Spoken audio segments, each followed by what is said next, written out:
Okay, so the next question comes from a man with MS in his 40s. And he says, because of my bladder problems, I've recently been fitted with a catheter. However, I found that it has had a very negative effect on my sex life. My relationship with my wife is one of the things that has kept me going through my MS, and the thought of losing our physical relationship is really depressing. Is there anything I can do? Well, there is lots that I can do. Certainly if it's a urethral, I'm assuming it's a urethral catheter that he's got in. For bladder problems? For bladder problems, that he's, for some reason he's got an indwelling urethral catheter, and it's there, what we call permanently, sort of thing. But for a lot of men, if they are going to have a urethral catheter in, they'll put a condom over the catheter. So perhaps they might have taken their catheter bag off and put a catheter valve on the end of the catheter, so they'll place a condom over the catheter. So some people will do that. I suppose in the long term we would probably suggest a suprapubic catheter, which would be the catheter of choice. And what's a suprapubic catheter? Suprapubic catheter is a catheter that's placed in the bladder in the suprapubic region as opposed to the urethral area. So you go in through the abdomen, through the tummy rather than... And we tend to recommend that if you're going to have a long-term catheter, right, if you're not going to go back to self-catheterisation. Or some people even that are having, if they've got an MS relapse, they would perhaps they would like to go back to self-catheterisation. A suprapubic catheter, in the short term, is probably the one of choice for them. But certainly from a sexual relationship point of view, from a male point of view, certainly if it's a urethral catheter, a condom can go, you can actually bend the catheter back and put a condom, one that's maybe a little bit bigger than a normal condom size, and they can still have sexual intercourse with and that. from the woman's point of view, what would that change the experience? I think it's long is if you can use it, perhaps, but the sensation would be different. I could be routine and say they might actually feel a lot of pleasure. But certainly, I think using lubrication, but ensuring that the lubrication that you, as long as you're not using it for contraception, you can use a lot of lubrication. Right. But you've got to make sure that you're not using it for. I mean, a lot of chaps will choose a suprapubic catheter because I've been told it's sort of a bit uncomfortable trying to have intercourse with a urethral catheter in. Right. It is possible, but it's not the one of choice. No.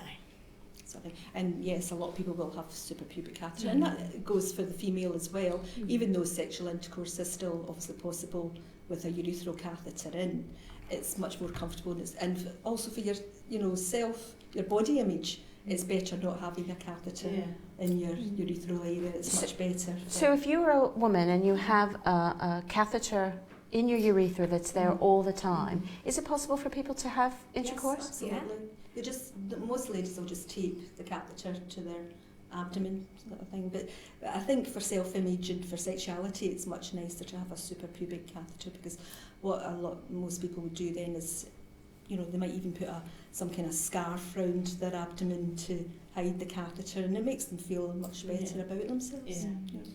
And I think in the longer term, if it is sort of an indwelling catheter that's going to be there throughout, all the more I think the suprapubic one through the tummy is probably the preferable, and it's to preserve the anatomy as well. So if there is a urethral catheter down below, it always increases the risk for erosions and complications and tears.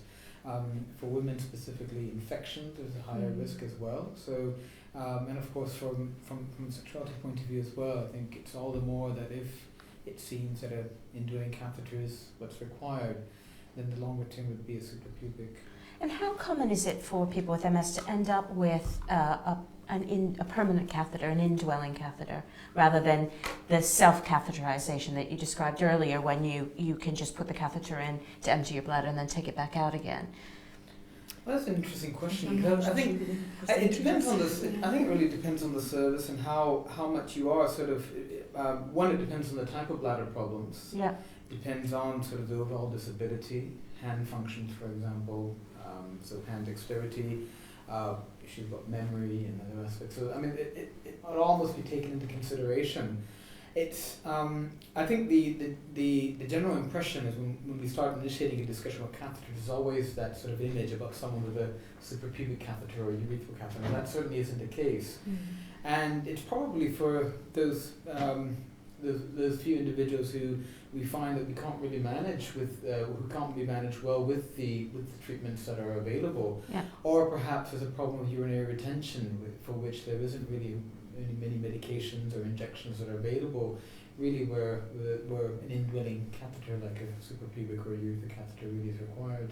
So it's reasonably Probably- common or not particularly? It's always going to be a last treatment option from the point of view of infection risk, but I think it's probably a smaller percentage than we'd like to think. Yeah. You know, we've got a predominantly young population with MS. We'll try and keep an indwelling catheter out for as long as possible. Yeah, but it sounds like there's a lot of other options that you'd be Huge exploring, options. and And I think that, Yes. I mean, a lot of people with MS will see people with indwelling catheters and think that's their only option and that's what Yes. you're Yeah. going to end up with.